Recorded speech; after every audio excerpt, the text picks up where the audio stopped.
As folks are just finding their way in, I'm going to do a couple of plugs right at the top.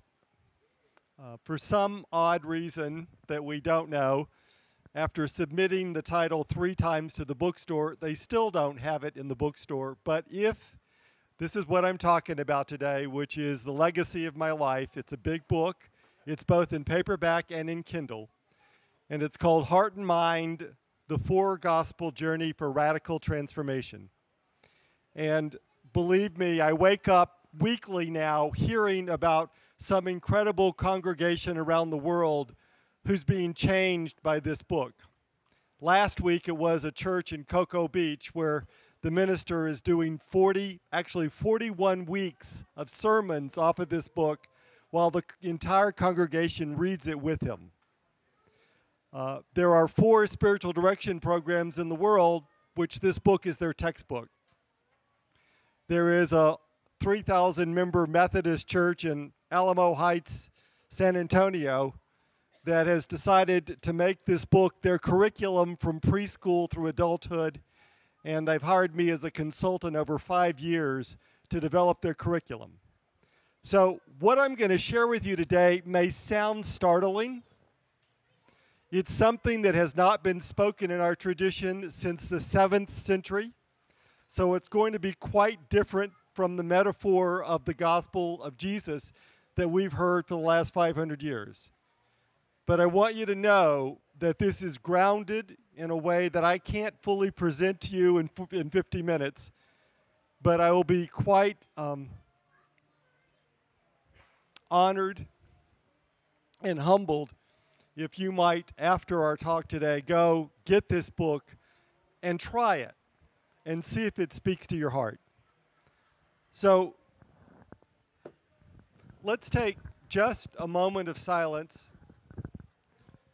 Very much in the Buddhist tradition, let's bring the outer joyful noise into the silence. And let's ask that the deep spirit of the life and the death and the resurrection of Jesus the Christ will be with us this day and in this hour.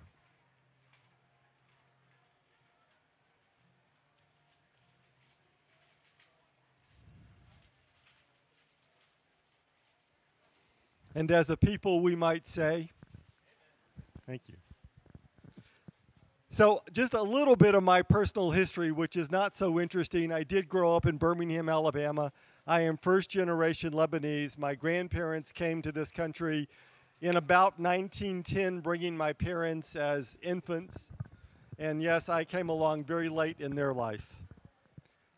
I also find these days to be very unsettling because I thought that I had left these days behind in the 1950s of Birmingham, Alabama. But when I was a 7-year-old boy, I stood outside my grandmother's home that had just been firebombed by the KKK because we were Catholic and we were Lebanese.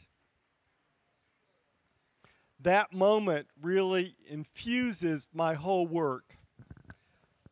But I'm going to fast forward to the turning moment of my life, which really 50 years later has become this book. And that was, I went to the University of Notre Dame, South Bend, Indiana, which used to know how to play football. And I was on my way to seminary, which was a negotiated obligation with my family. And when I was there as a junior and a senior, I was able to get into a seminar for upperclassmen and graduate students with this wild, energetic professor who was teaching us about Scripture in a way that I had never heard before. And that person ended up being Joseph Campbell, although this was long before Joseph Campbell became Joseph Campbell of The Power of Myth. But what he taught us was that there is a great story that is going on in every human heart. Today we might even say in every cell of the cosmos. But for Joseph Campbell, he was talking about there is one human story, and it has a certain elements to it. And unless all the elements are there, and unless all the elements are there in the proper sequence, the story will not go forward to another generation. There is something in us as humans that know when the story is right and when it is not right. And for Joseph Campbell, he would talk about this one great story in the human heart as, quote unquote, the hero or the heroine's journey. And in his way of understanding it, it has 4 parts. And the first part is hearing the summons to the journey. And the second part is moving through great trials and obstacles. And the third part is receiving, in his language, the boon or the gift or the vision. And the fourth part for him was the return to community with greater responsibility. And ever since I heard him talk about that in 1972, I started a search to know, does this 4-part journey that he talks about as in every human heart, does it have something to do with the fact that the Christian tradition ended up with 4 texts that we call the gospel? And that search went on from 1972 until the year 2000. And I didn't spend every waking hour trying to figure this out, but something kept leading me on. And I oftentimes would think I had found the metaphor, and then I had enough integrity to back off because I knew I was sort of forcing the foot into the shoe. But in the 1990s, the late 1990s, there was a book released by an Anglican scholar at Oxford, and the book is entitled The Four Witnesses by the Reverend Robin Griffith Jones. And in this book, what he does is he summarizes the historical research into the 4 communities where a gospel text came. And when I read his narrative, that was the last key. Now, I should also say, in the midst of being an anthropologist and a spiritual director, I'm also a clinical psychologist, don't hold it against me, and a Jungian psychotherapist. When I read those 4 historical references, when I read the story of what was going on in the city of Antioch at the moment that we believe the Gospel of Matthew was composed to them, when I read the story of what was going on in Rome when the Gospel of Mark was composed for them, or Ephesus where the Gospel of John was composed, or again Luke Acts from Antioch to be carried around the Mediterranean world, when I read those 4 stories, it was like what I do when I sit with someone in spiritual direction. And it brought back my training as a clinical psychologist from the mid-'80s was in the early trauma theory. And I understood that each one of these historical communities was in a great moment, a cataclysmic moment of questioning and angst. And therefore, I said, okay, let me read the gospel through that community's question. Let me not read it for a moment as the life story of Jesus. Let me read it as perhaps a spiritual practice written to a community which is the life of Jesus, but not the historical life of Jesus, but it's the life of Jesus as a spiritual practice in answer to a particular question. And let me read it, having read the historical references for each of the communities, let me read the sequence in the sequence that Joseph Campbell would understand, the one great human story singing in every heart. And there it was. Each text, Matthew's text in Campbell's language is how we begin the journey again. In my language, Matthew is the gospel of how we face change. And the entire story organizes around Jesus' teaching about how we face change. It's not the video cam. It's not an anthology.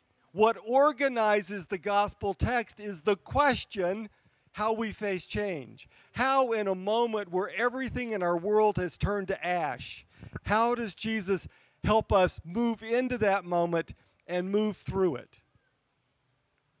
And going back to Campbell's metaphor, the second question, the second place on the journey is, once you've begun the journey of change, you go to the place of great trial and obstacle. We don't get paradise yet. We get the desert. We get the wilderness. And so I read Mark's text. Mark, written to a community in Rome that was already under the threat of execution. Actually, they weren't on the threat, they were under the order to be executed. And then I turned to the Gospel of John, because John is the text that matches the question of receiving the gift, receiving the new vision. And Matthew comes out of the community of Ephesus, and Ephesus is the first gospel community that looks a bit like us. Ephesus is the first community that is what we might say pan-tribal. And if you know our human history and our religious history, it is the first community that we have a record of, that left a written record of the challenge to move from a religion based on tribe and privilege to a religion based on an open door and a table that says to the world's diversity, no matter who your mother is, come. That was the penultimate moment of the new vision of Jesus the Christ in the first century, that we would no longer be a community of a tribe and a bloodline, but we would be the community of all people and all bloodlines, and we do not find a reference point in human history before this moment. Very grateful that since this moment, all the world's religions, for the most part, have moved to embrace pan-tribalism. But I do suggest it is the first hallmark of the Christian tradition and how we need to reclaim it. And then fourthly, the fourth part of Joseph Campbell's One Great Human Story is the return to community. And the text for that is Luke Acts, which was written from Antioch to be carried out across the Mediterranean world, because all the Christian communities late in the first century now were under the threat of being imprisoned and potentially executed.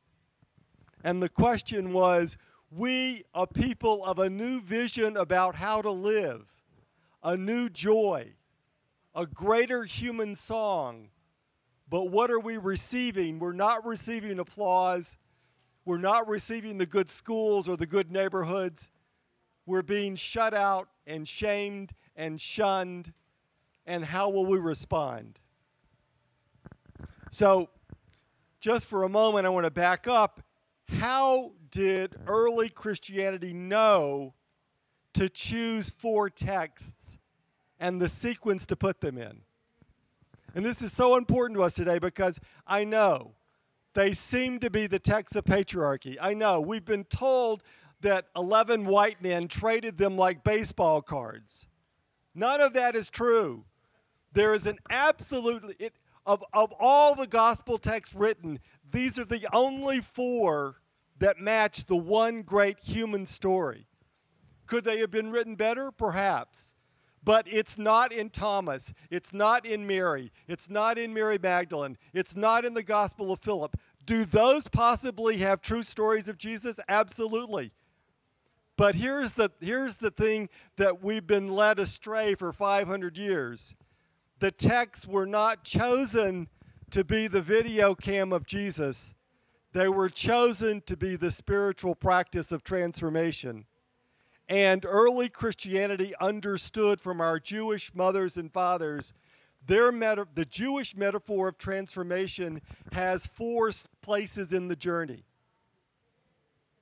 So when Irenaeus in 180 lays down the basis of how we're going to choose a gospel text, and what's his first statement, which for the last 500 years nobody's been willing to look at because we're thinking we're collecting the eyewitness accounts of the historical Jesus.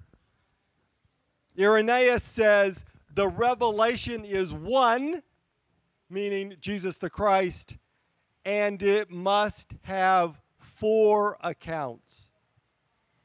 Before any particular accounts are named, Irenaeus has already given us the basis that the gospel must have 4 parts to it. What did he know, and where did it come from? Here's the best that I've been able to piece together, because if you want to know where anything in Christianity comes from, go ask your Jewish mother. Judaism has a festival in the springtime which is about the journey of liberation. What's the name we have for that festival? Passover. Pesach. And here's the next surprising thing. If any of you have been to a Jewish household to celebrate Passover and they pull out the Haggadah script with all the beautiful complexity and the songs and the writings and the sequencing and all of that,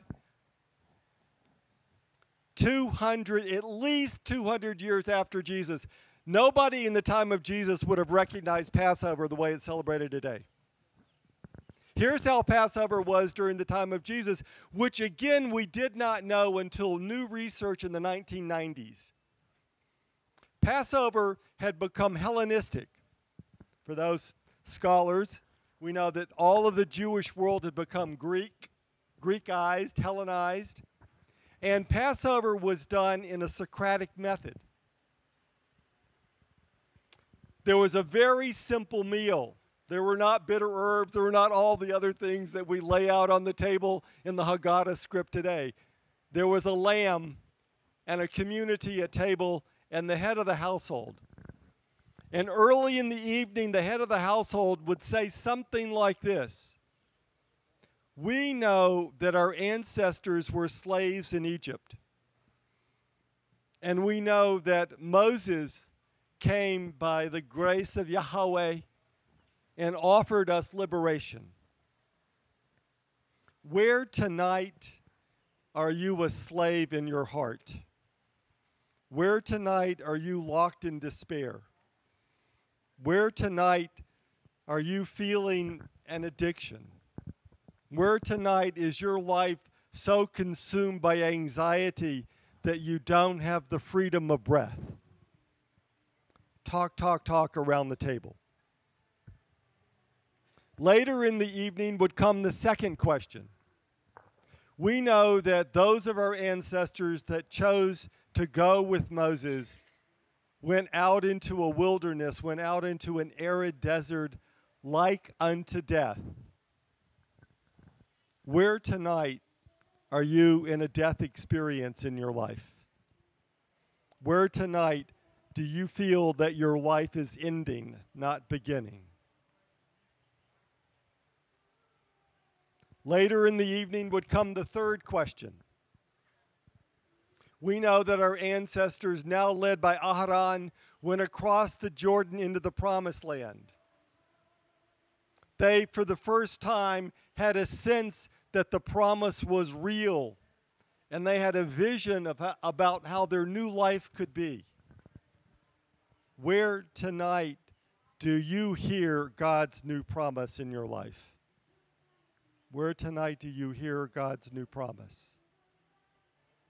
And lastly, at the end of the evening, when they would take the fifth cup, which is called the cup of Elijah, the cup of compassion and mercy, would come the last question. And that question was, we know that it took our ancestors 200 years to make the promised land part of their everyday lived reality. As we leave Passover tonight, what action of God are you being called to live forward between now and, God willing, next Passover? What action of God are you being asked to bring to your family, to your community, to your tradition, to your nation between now and next Passover? And so here we have a credible way of understanding Passover was the spiritual direction of the Jewish family once a year. And the Jewish world understood that the journey that they make with God has these 4 places in it. And so when it comes to early Christianity, they didn't need to change the journey. They needed to add the spiritual practices and the understanding of Jesus the Christ. So therefore, they already knew what text they were looking for, and they already knew the sequence of spiritual practice that they were looking for. So when we come to the 2nd, 3rd, and 4th century, because there is no church document which lays its hands on these 4 texts.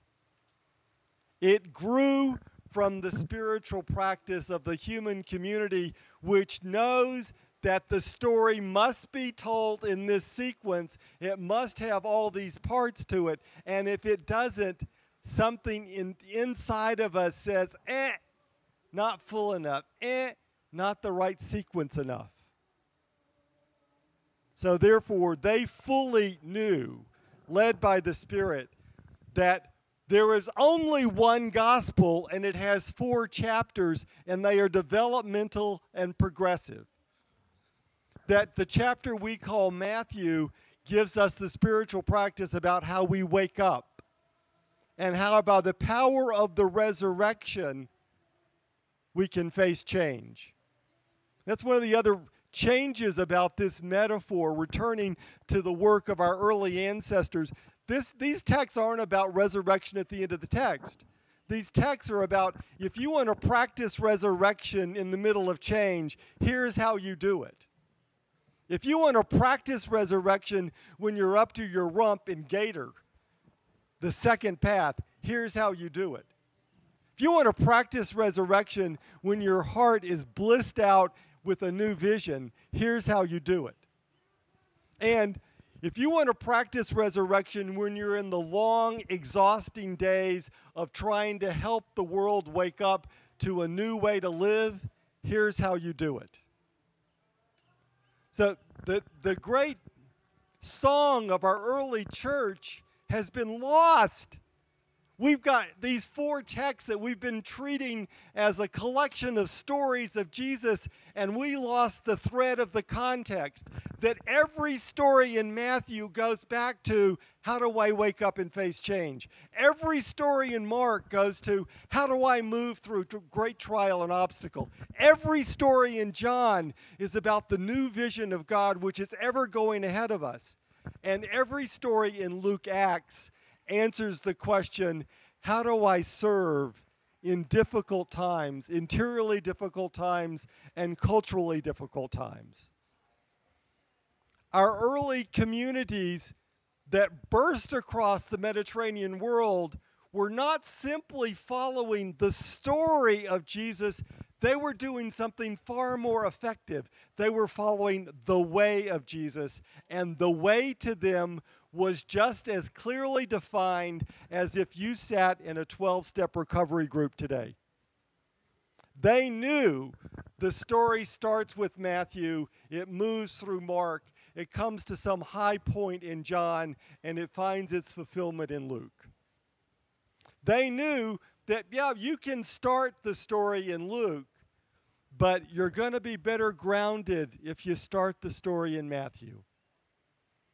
So, I'm going to stop here for a moment. And I realize that some of you, because you've come up to me already to say, gosh, we heard you on one of the various podcasts. And I also want to just pause for a moment and remind you, at the bottom of that handout, is a website. And on that website is an interviews page. And on that interviews page is about 25 podcasts that I've been interviewed on, 7 times on Rob Bell's Robcast. Yeah. You know, I'm jealous of Peter Rollins. I used to be Rob's most frequent guest. No more. Equally on The Deconstructionist, equally on Can I Say This at Church, Poema out of London, et cetera, et cetera. All those podcasts are there. The links are there only for the cost of your clicking on and listening for an hour. So please. Questions and thoughts and comments before I go back, and I'm going to do just a bit more on each community and how the gospel responded to their question. My question has to do with, I think a lot of us are trying to build or rebuild community, and you talked about the 4 stories that kind of go into community, and I think a lot of us try to jump into how do we build community. So my question then is, how do we build community? The question is, how do we build community? And I want to step back to before that and say that the gospel wants you to answer the question, how do you build a community that wants to be transformed? Because these 4 gospels are going to ask everything of you, and they're going to talk about the deep resistance that you've got to face inside yourself and amongst you, and not everybody is going to want to go there. So there are many ways. I'm offering something called the Heart and Mind Community Guide series for small communities that want to make the journey. There's this incredible church in Florida right now that's doing 41 weeks of sermons off of the book, and they're asking people in the community to read it together and be in small groups discerning the questions together. To create a community of transformation means that we need to let them know that we have a map. And the map's not going to do the work for you. You can look at it. It's like I walk the Camino for 60 days every fall. I look at that map and I look at that map. It doesn't do the walking. But I also don't want to go without it. And if you really are wanting change and transformation, we have the best spiritual and psychological text ever composed on the history of the planet. I would put it up next to any other tradition, and we're not using it. And it has the grace of millions upon millions upon millions of our ancestors who walked this journey for the first 7 centuries. Try it out.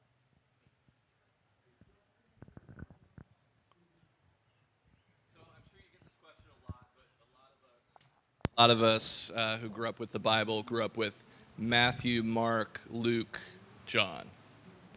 So how did that come about, that sequence? Okay, I'm going to do this. The question is, why is John at the end? When the Bible was put together as a printed book, they grabbed the 4th and 5th century lectionary and put it in the Bible. And that lectionary was created soon after the Sense of the Faithful had named these as the 4 texts. And they read the 4 Gospels over 3 years of Sunday, and they read it this way. The first year, you read Matthew. The second year, you read Mark. The third year, you read Luke. But every Lent and Easter, which is the 100 days dedicated to new vision, you read John. And they learned 2 things. The early church knew 2 things. One is it's dangerous for a community to stay in John for a year. It's too exalted. And secondly, the grace of John is best used when it's right in the middle of Matthew, Mark, and Luke. And so that was their the economy of what they developed in the 4th and the 5th century. And it got, thank God for Martin Luther and Calvin who brought it back to us. But they no longer knew that the gospel was a sequence. And this is the thing. It's like one of the most stunning moments of my life was not just realizing that this may be the thread behind the choice of the four. But where Matthew ends in the inner life is exactly where Mark starts in the inner life. Where Mark ends in the inner life is precisely where John starts. Where John ends in the inner life is exactly where Luke starts. And where Luke Act ends bends right back around to the beginning of Matthew. It is the manual of our spiritual life, chosen carefully by our ancestors, by which we lived for 600 years, and then suddenly it was gone.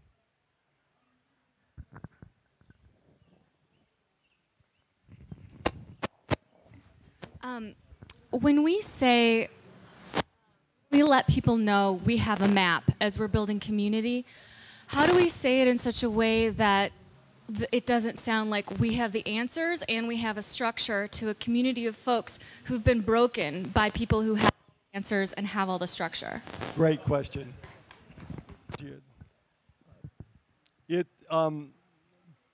This is a real, what I call a paradoxical consciousness. Because just like if I am getting ready to go walk the Camino, that map tells me the topography, it tells me where the rivers are, it tells me where I might find the bridge, it tells me the high mountains that I'm going to cross. But it in no way tells me what my thinking, feeling, and body state is going to be as I do it. And so I understand that there's part of us, because we have been so hurt by the idea of certitude, that we pull back. So like on the Camino, when I give people the map, I lead pilgrims every autumn, here's the map, go test it. And I want to say the same thing. Here's a map. We think our ancestors used this for hundreds of years. Go test it. See if it helps or hurts your own journey. If it hurts your journey, go find another map.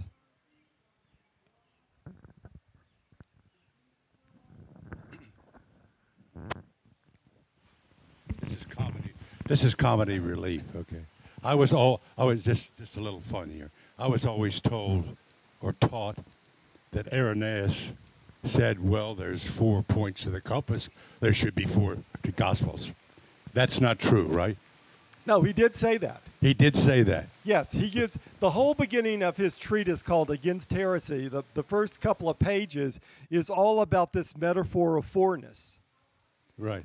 But as an anthropologist, I learned a long time ago, one of the first rules of an anthropologist, when you're studying another culture, what is so deeply true they will not be able to explain to you. It's the fallacy of most of our scholars who aren't anthropologists, who keep going to find out some written document that will prove something. If it's so true to the early Christians, they wouldn't have known to say it. And if we go back to our Jewish mother, we're going to find the reason, I think, for the fourness.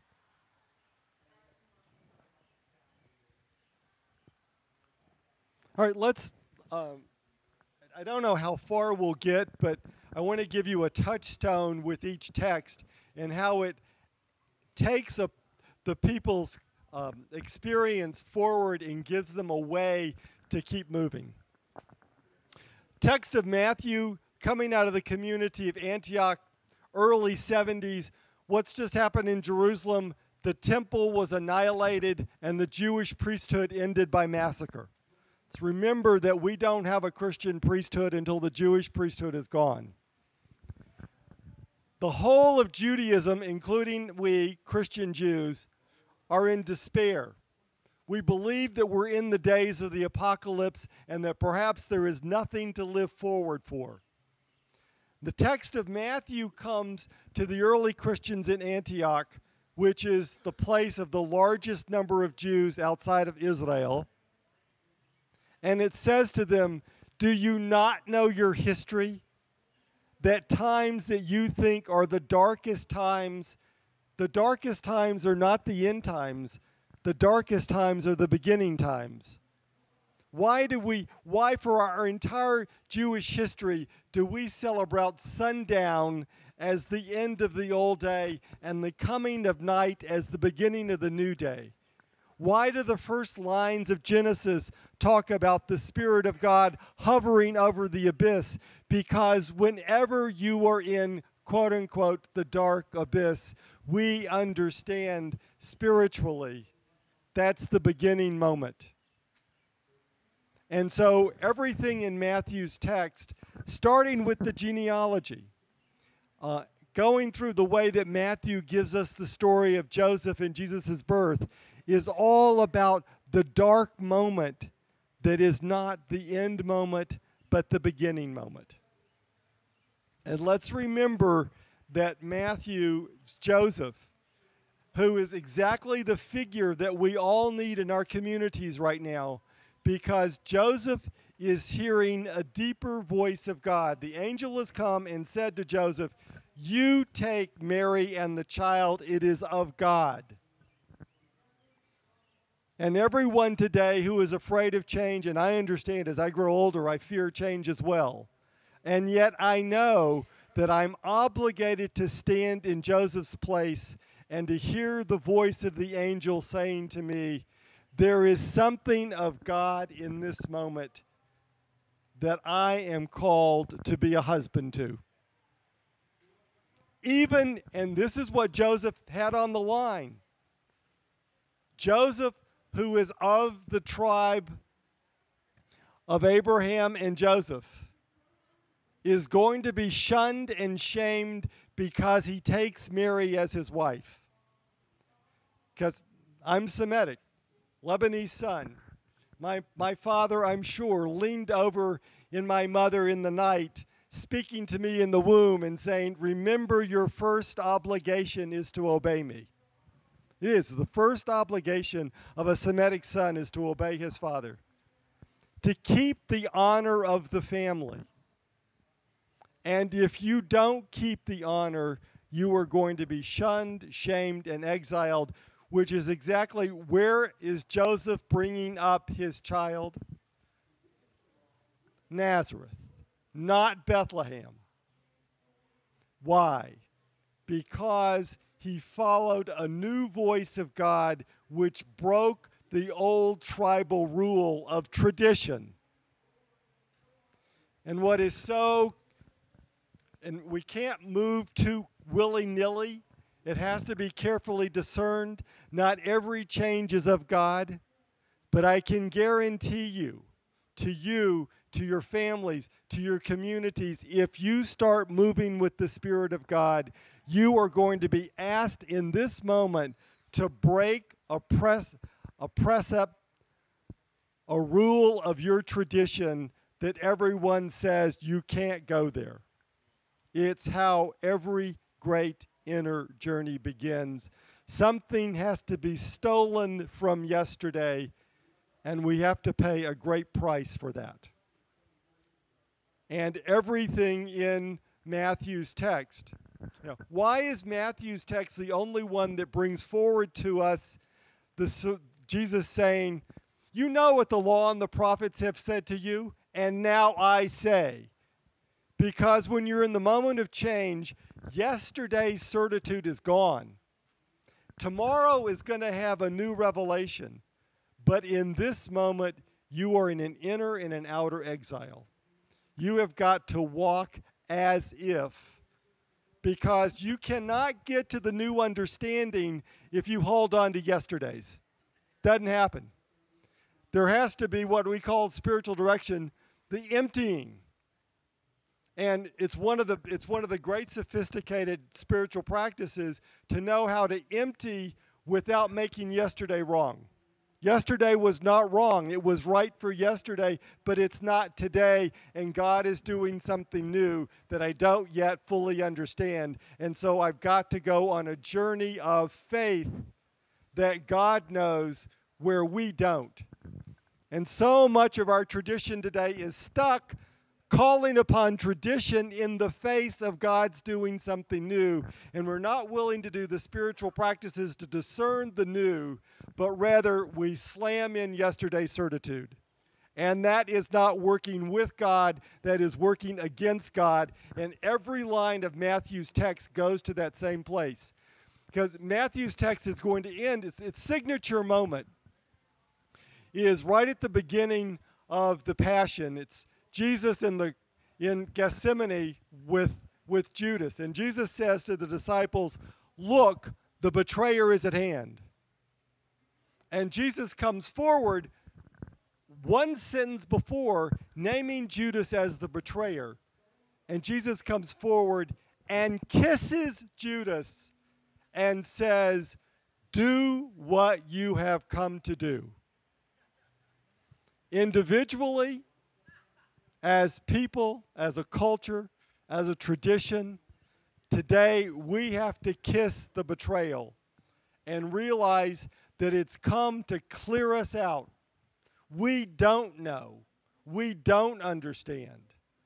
And the betrayal, the pain has come because there's a journey that God has for us, and most of us only start that journey when we're in enough pain that we know that here I cannot stay.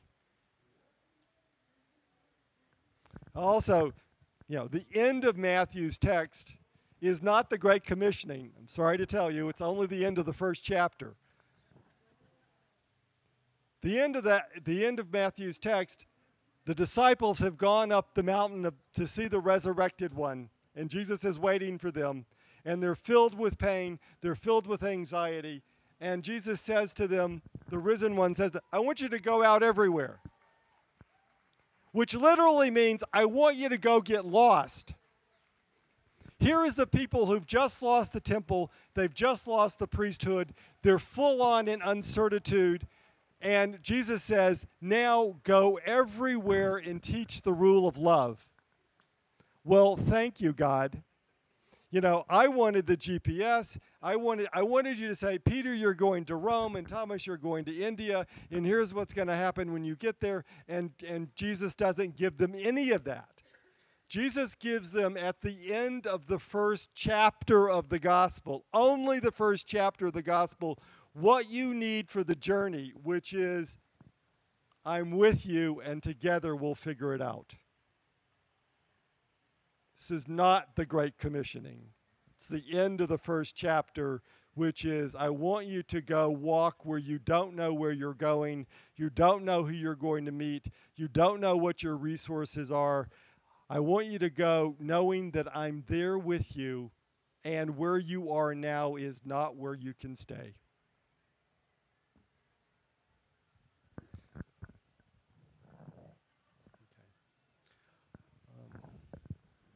Mark, written to the community in Rome, which is dying. Can you hear, we've got the 4 nighttime storms on the sea in Mark. And I want you to remember every time you turn to Mark and you see water in the text of Mark is death. The Sea of Galilee to the Jewish people was a cemetery. They didn't want to go anywhere near it. This is not the French Broad River where you go lay out in the afternoons. No, Jews don't want to touch the Sea of Galilee because they're touching the dead body of their ancestors. And yet the fishermen go out on that sea every day and confront death and confront taboo because their people are starving. So Jesus is not choosing simpletons to be his disciples. Jesus is choosing those people who already know how to face into death for life, not the folks up in the temple. And when Jesus puts the disciples in the boat at night, they know the probability is a storm is going to come up, and it's the reason that fishermen never go out on the Sea of Galilee at nighttime, because you have no opportunity to save yourself when the storm hits, and you can't tell what's up, what's down, what's east, what's west, in any sense of direction. And they go out on the storm. Jesus has put the disciples in the boat to go into the storm. Listen up, Christian community. We are built for the storm, and Jesus is not the Band-Aid to save us from it. It's exactly where Jesus the Christ wants to take us, because it's only when we live through that inner storm that our faith will go deeper, and we'll have not the certitude of knowledge, but we'll have the certitude of trust.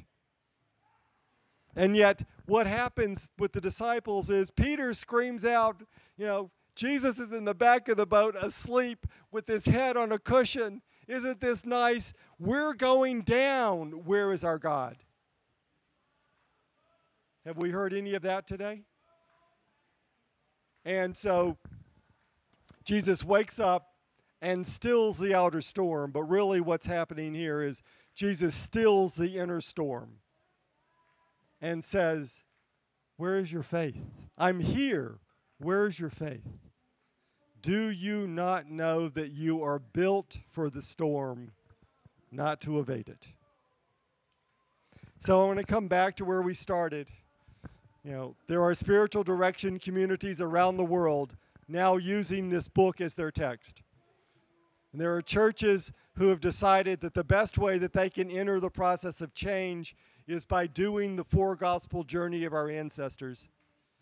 And there are guides on my website's on the sheet there, quadratus.com, this really awkward, beautiful name. And on the website is a host of podcasts from all over the world, which are there with the links just waiting for you to click on and listen. I would be so honored, and I ask that the grace of the Spirit, which knows that we're built for the storm, begin to make the journey that was the journey that our ancestors walked. And it was so powerful, and it transformed so many, that Christianity spread across the Mediterranean world in the face of a broken, oppressive Roman Empire. God bless you.